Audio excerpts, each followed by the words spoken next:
Muchísimas gracias, Raúl. Has puesto el listón demasiado alto, con lo cual ahora tengo un problema. Me gusta mucho la ponencia de la señora de Ejido, sobre todo su referencia al papel de la tecnología sobre la sociedad.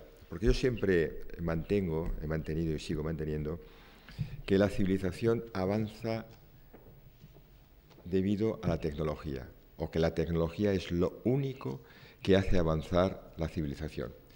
Esto lo digo en la Escuela de Ingenieros Industriales y encuentro caras sonrientes y complacientes, complacidas y asintiendo.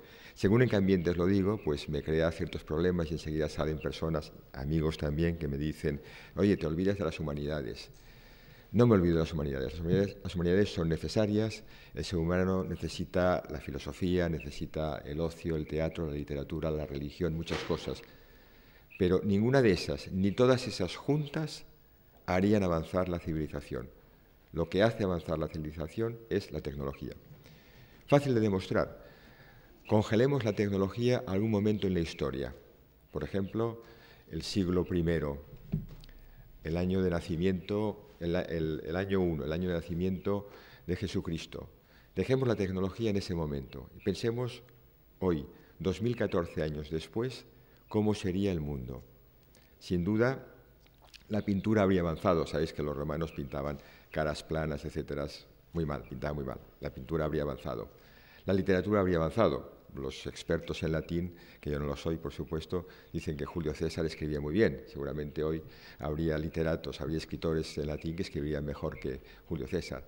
Habrían avanzado muchísimas lenguas, porque la lengua es cultura, y las lenguas nacen como consecuencia de la cultura. La humanidad viviría con otras culturas, pero nos seguiríamos desplazando en un carro movido por unos bueyes o por unos caballos, o iríamos a caballo, pasaríamos las montañas en elefantes, el comercio global prácticamente no existiría porque el volumen de comercio es imposible sin medios de transporte, los bienes industriales no se podrían fabricar, seguiría siendo fabricación artesanal, con lo cual el grado de bienestar de la sociedad sería muy diferente. Sería un mundo tan diferente que no nos lo creeríamos, ¿eh? Es decir, que la tecnología es lo único que hace avanzar la civilización. Dicho esto, la tecnología necesita un entorno empresarial para desarrollarse, porque si no se somete a las reglas del mercado, de las reglas financieras, no funciona. Y por esto voy a dedicar mi tiempo, que es media hora, en 4 porciones. La primera porción voy a hablar de por qué fracasan las startups. Me dijo Raúl, sé realista que no pesimista. Entonces no voy a ser pesimista, pero sí que voy a ser realista cuando hable de esto. La segunda porción de mi tiempo voy a hablar de qué busca el inversor en una empresa, en una startup de tecnología. La tercera porción os voy a contar una historia personal. Y la cuarta os voy a dar 2 consejos, por supuesto no para los que los sigáis, porque los consejos nunca se siguen, pero simplemente para que los escuchéis. Primero, ¿por qué fracasan las startups? Hay muchos libros. Bueno, primero el término startup es un término anglosajón, está absolutamente aceptado en todo el mundo y parece que forma parte ya de nuestro vocabulario de siempre. Pero nacimiento de empresas, que es a lo que se refiere, ha habido siempre. Antes de que se llamaran startups, ya había gente que creaba una empresa. Siempre ha existido esto. Ahora lo llamamos startups, parece que es más sofisticado, etcétera, pero bueno. Hay muchísimos libros, muchísimos artículos escritos sobre la razón por la cual fracasan startups. ¿Sabéis por qué hay tantos libros escritos o tantos artículos escritos? Porque muchas fracasan. El porcentaje de fracaso de empresas recién creadas en el área tecnológica fundamentalmente es muy alto. Mucho más alto que si abres un bar, por decir algo, o una zapatería. Ese tipo de empresas tiene un nivel de fracaso mucho más bajo. Os voy a dar un resumen de lo que yo considero son las 5 razones por las cuales fracasan startups. Y las 5 son igual de importantes. No tengo un ranking, no voy a decir que la primera que mencione sea la más importante. Las 5 son igual de virales, de dañinas y con impacto tan destructivo. Primero, la primera que menciono, descubrimos que no hay mercado para el producto. muy fácil para un emprendedor, para un innovador, enamorarse con su producto. Pensar que ha descubierto algo que si no va a cambiar el mundo, sí por lo menos va a cambiar un sector del mundo, el sector que él más conoce. Es muy fácil pensar en nosotros mismos como consumidores, olvidándonos de que en el mundo somos casi 7.000 millones y que nosotros podemos ser parte de un grupo de 25 solo, y con 25 no se crea un mercado.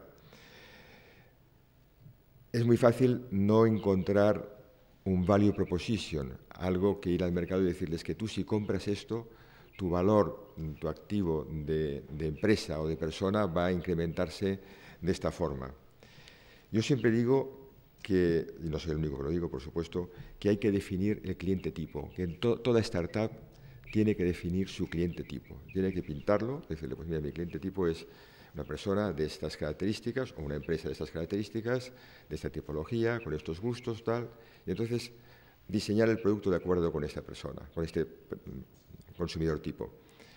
Y, por supuesto, medir cuántos clientes tipo hay en el mundo, si estamos hablando de un número suficientemente importante como para que esto sea un mercado y tenga una empresa. A veces lo que nos pasa es que tenemos bad timing, que dicen los anglosajones. Dice, el producto es bueno, la idea es buenísima, tal, lástima, te has adelantado. Si hubieras esperado 5 años o 10 años, hubieras triunfado. Y un ejemplo que viene a la cabeza fácilmente es Nespresso. Nespresso, sabéis vosotros, por lo menos aquellos que de cuando en cuando veis la televisión y las señoras que les guste George Clooney, que arrasa. Nespresso es un producto que ha tenido un éxito tremendo. Lo que no sabemos normalmente es que se pasó 25 años malviviendo, intentando lanzarse, intentando salir y que no lo conseguía. El mercado no lo consideraba que había un valor añadido, no quería ese producto. 25 años después, de repente, resulta que cómo hemos podido vivir sin Nespresso. También a veces nosotros pensamos que estamos un poco iluminados, tenemos algo que nos hace diferentes, mejores, y que aunque el producto los demás no lo ven, les convenceremos. Estoy seguro de que les convenceremos. Ellos seremos capaces de traspasarles nuestra fe.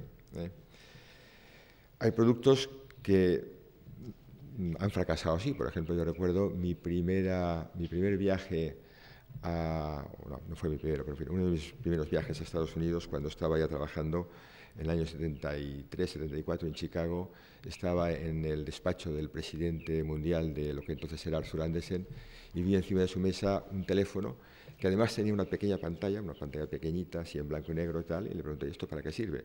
Me dijo, esto es el futuro. Dentro de 2, 3, 4 años, todos los teléfonos tendrán adosado una pantalla por la cual tú verás tu interlocutor. Hablar por teléfono sin ver a tu interlocutor está anticuado, está pasado, está olvidado. Bueno, evidentemente no tenía razón. Ya sé que hay gente que usa FaceTime y que usa Skype, pero la mayoría de nosotros cuando hablamos por teléfono no queremos que se nos vea. Es que no lo queremos, es un producto que no lo queremos, no queremos el videoteléfono. Lo cual también demuestra la tremenda dificultad que hay en predecir el éxito o fracaso de un producto. Sabéis que Sony, cuando innovó el Walkman, que es el predecesor analógico, como sabéis, del iPod, hizo muchísimas encuestas de mercado, muchísimos paneles de consumidores, etcétera, y todos le decían, este producto no funciona, no sirve, nadie lo quiere. Era un producto nuevo, la gente no sabía qué hacer con él y tal. A pesar de eso, alguien se empeñó en Sony, lo lanzaron y fue un éxito. Cambió la forma de escuchar música de toda una generación. Segundo tema de por qué fracasan startups, el business model, el modelo de negocio. A veces hacemos hipótesis absurdas. Para mí una hipótesis absurda es decir, conseguiré un porcentaje de mercado pequeño pero suficiente, el 10%. ¿Sabéis lo que cuesta conseguir un 10% de porcentaje de mercado? Y el emprendedor dice un 10% creyendo que eso es fácil. Considera que va a tener márgenes que son imposibles. Se olvida de que si a veces consigues una rentabilidad exorbitante, por una casualidad, por un momento del mercado, esa rentabilidad te va a durar muy poco, porque inmediatamente otros emprendedores, otras empresas se van a lanzar a conseguir esa rentabilidad, un hueco en ese mercado, y no vas a sobrevivir. Sobre todo si estás en un tipo de negocio, en una empresa que no haya barreras de entrada. Si estás en el mundo del cemento, pues aunque estés ganando mucho dinero, el que quiera hacerte la competencia tiene pues 3 años por delante hasta que construye una planta. Pero en el mundo de las startups, sin barreras de entrada, las altísimas rentabilidades duran muy poco.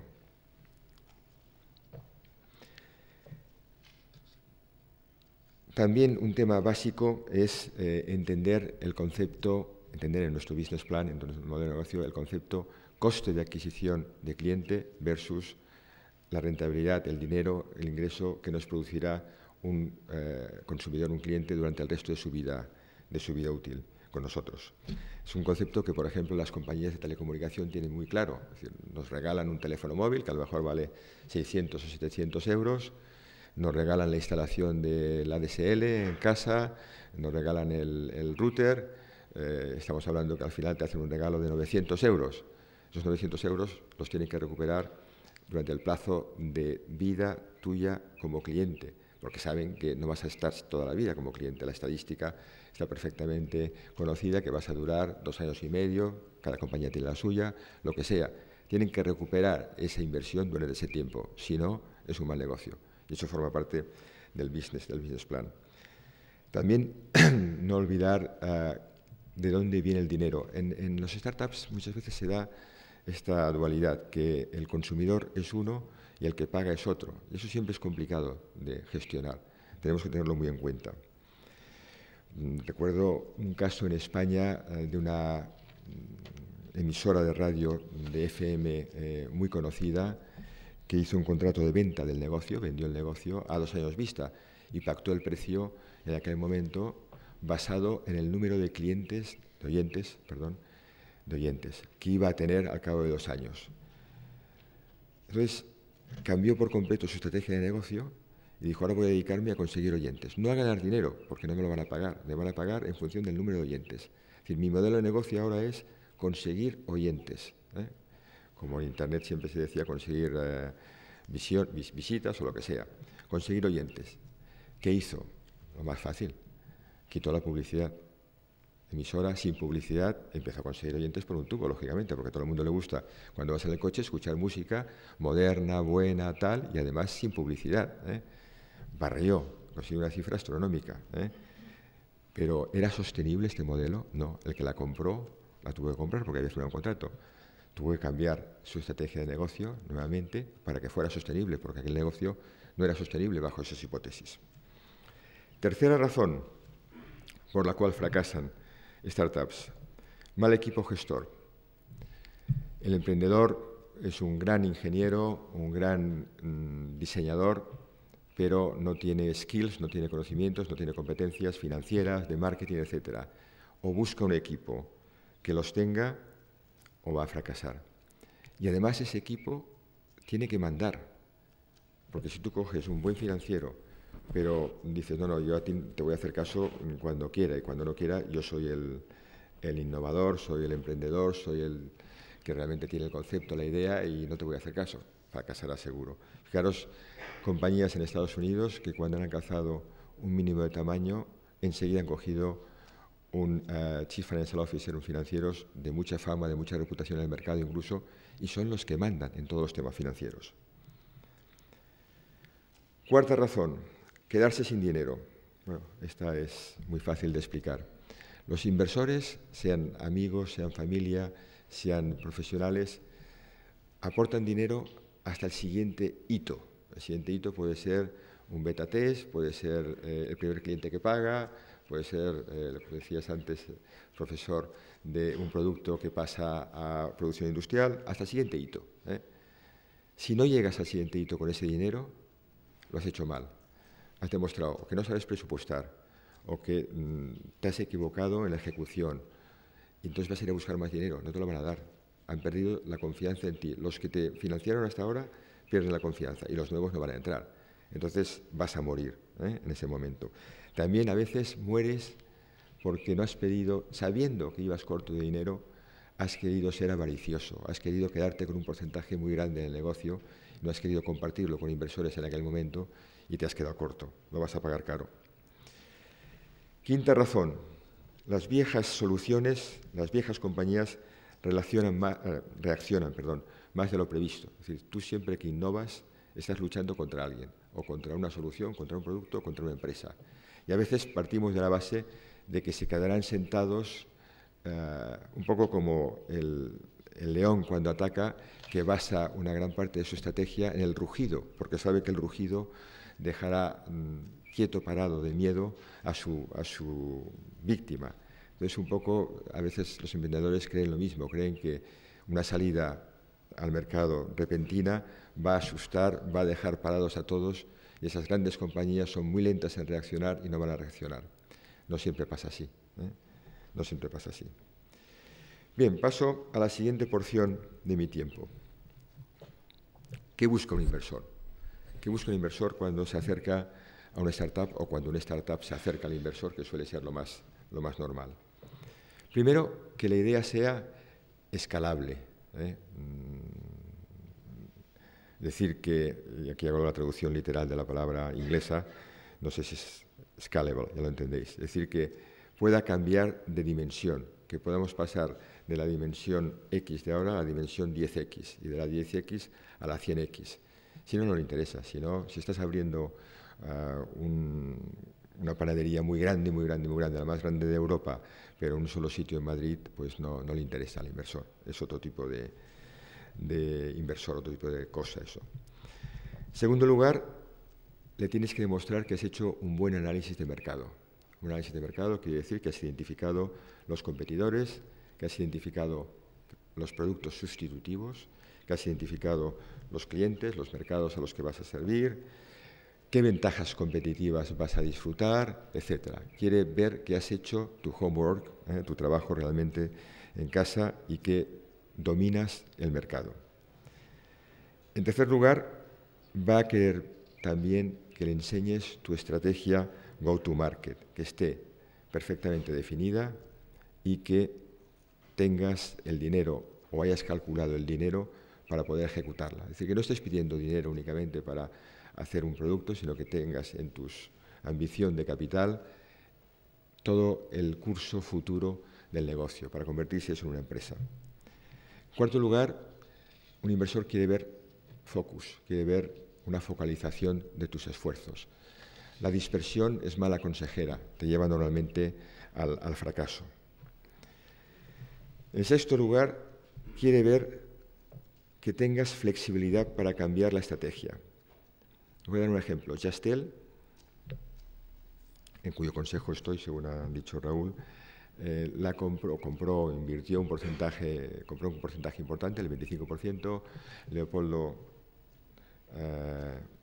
Fernández Pujals, hace ya 8 o 9 años, yo entré en el consejo con él en aquel momento. Su estrategia ha cambiado continuamente. Cada 6 meses hemos cambiado la estrategia de la compañía. Se ha gestionado como una startup. Era una startup, porque cuando eres el pequeñito en el mundo del telecom y todos los demás son algo así como 1000 veces más grande que tú, pues eres una startup, y te consideran como startup. Cada 6 meses cambiábamos la estrategia. Cuando entramos, Yastel había enterrado millones y millones en el suelo, literalmente, en forma de líneas que iban por todas partes, pero no controlaba la conmutación, en las centrales. Entonces, en aquel momento entramos en las centrales, pasamos de esa forma a marcación directa, que cambiaba por completo la percepción del cliente. Decidimos dedicarnos únicamente a voz en residencial y en empresas. Después cambiamos la estrategia para voz y datos únicamente de residencial y de pymes. Después cambiamos la estrategia a un ancho de banda más grande, para lo cual fuimos la primera compañía en Europa que compró equipos Huawei, que eran los únicos capaces de dar un ancho de banda. Entonces eran de 20 megas, que entonces parecía que era muchísimo. Hoy ya vemos que era poco, pero entonces era muchísimo. Después, en una compañía que no teníamos móviles, decidimos que queríamos dar también móviles a nuestros clientes, pero únicamente a nuestros clientes. Después decidimos que íbamos a dar móviles a quien fuera, y ahora somos un player importante en el mundo del móvil. Después decidimos que lo que se iba a vender eran paquetes de voz, ADSL y móvil. Después otro paquete, que era voz, ADSL, móvil y televisión. Después que lo que realmente iba a funcionar era la fibra óptica. No sé cuál será la estrategia dentro de 6 meses, pero será diferente de la de hoy, os lo puedo asegurar. Y todo eso tiene que permitir la compañía hacerlo de forma rápida, rapidísima, y que todo el resto de la estructura se adapte. La estructura de personal, la estructura de mercado, tu publicidad, tu administración, etc. Entonces, tienes que tener flexibilidad para cambiar la estrategia. En séptimo lugar, ¿qué busca un inversor? ¿O qué va a mirar? Va a mirar el equipo de gestión. Un inversor no financia una persona. Puede ser la persona más lista del mundo, puede ser una persona que realmente inspire confianza, que tenga experiencia, etc. Un Raúl, como emprendedor, que se presentara ahora, por ejemplo, a un inversor. Si él fuera solo, no le financiaría, porque Raúl puede subirse mañana en un avión, Dios no lo quiera, y se acaba su inversión. Entonces Raúl, ya lo sabe él, por supuesto, se presenta con un equipo. Un inversor financia un equipo. Y además, los entrepreneurs solitarios fracasan mucho más frecuentemente que los que van en equipo. Está demostrado estadísticamente. ¿Por qué? Pues porque un entrepreneur solitario tal vez lo es porque sea egoísta, y los egoístas al final no triunfan. O bien porque su idea no ha podido convencer ni a sus hermanos, ni a sus amigos, ni a su familia, a nadie. Entonces va solo. Y por supuesto el equipo que financia el inversor tiene que ser un equipo incentivado.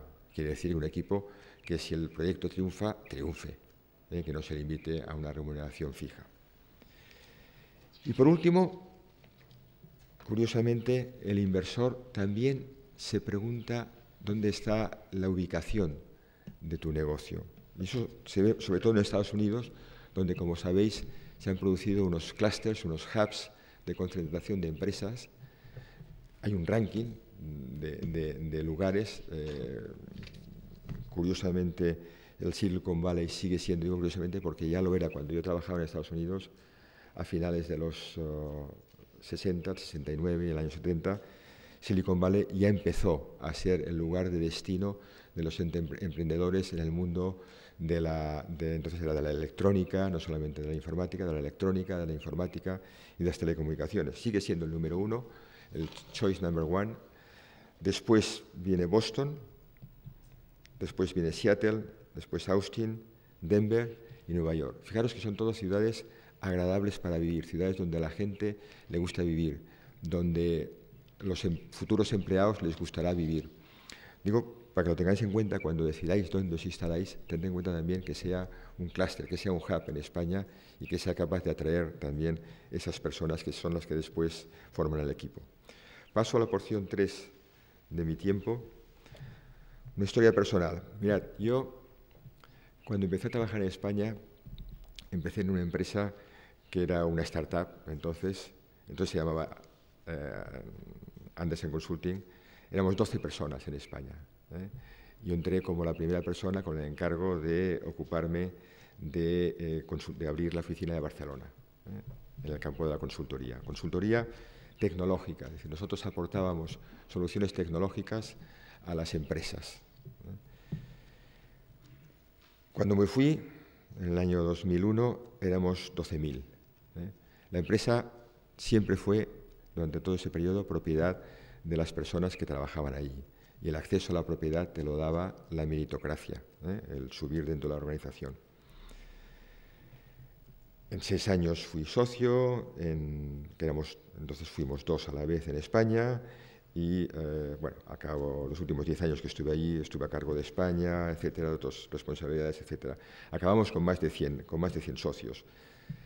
Yo digo que tuvimos éxito por 2 razones. Una, porque teníamos una penetración de mercado superior al 50%. No sé si era el 55, el 70, pero era superior al 50%. En cualquier mercado, si tienes más del 50%, has tenido éxito total. Y la segunda razón por la cual digo que tuvimos éxito es porque dentro de la organización de Accenture, que era propiedad en cada país de los socios de ese país, España era el país número 2 en dimensión. Es decir, el primero era Estados Unidos y el segundo era España. Estábamos por delante de Gran Bretaña, Alemania, Francia, Italia, Japón, todos. Era el país número 2. Eso demuestra que lo estábamos haciendo, que lo hicimos bien. ¿Por qué lo hicimos bien? Yo identifico 3 razones por las cuales tuvimos éxito.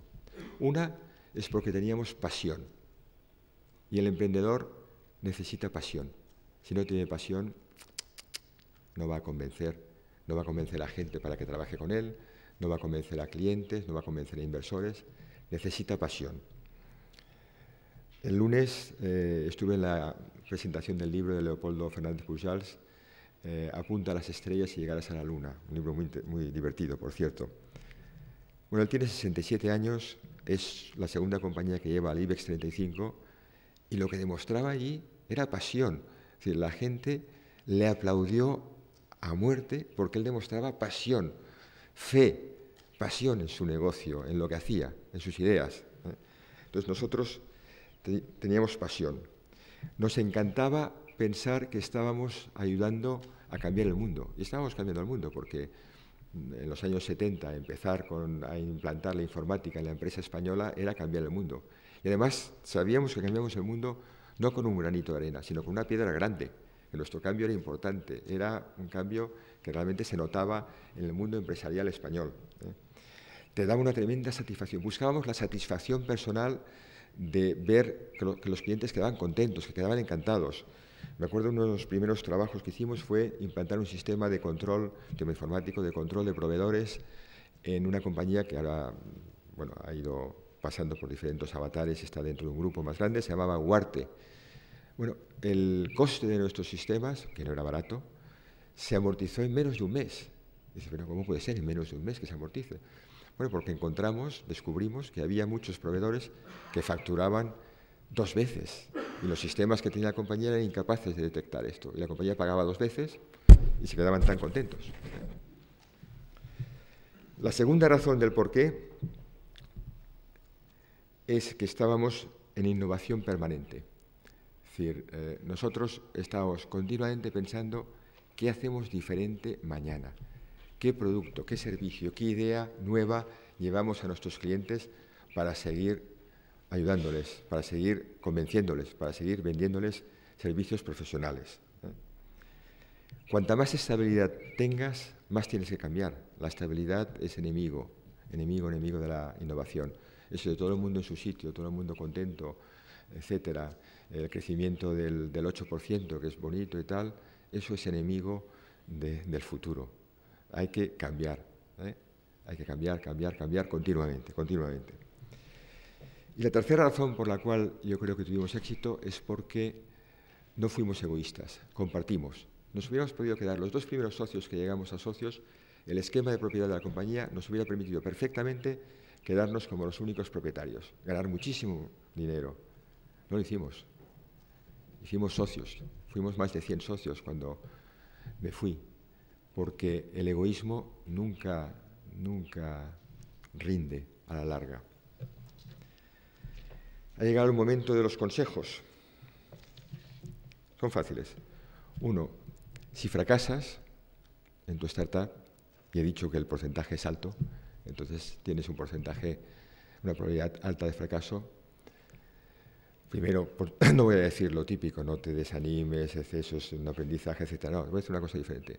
Haz un post-mortem, haz una autopsia. Examínate tú, pide ayuda también y haz un examen de qué has hecho mal, del principio al final y por qué has fracasado. Examina todo lo que has hecho a lo largo de la vida de esta startup que te ha conducido al final a fracasar. Apúntatelo, grábatelo en el cerebro y vuelve a empezar, pero esos errores no los cometas ya, comete otros en todo caso, pero esos no los cometes. Es decir, dedica tiempo a hacer un post-mortem. El segundo consejo es que si creces, que es lo que espero que os pase a todos y lo que os deseo, que sigas siempre gestionando tu empresa como una startup. Que nunca digas, ahora ya he crecido lo suficiente, ahora esto es una empresa, ya no es una startup. No digas nunca eso. Déjala siempre en modo de gestión como una startup y triunfarás. Muchas gracias.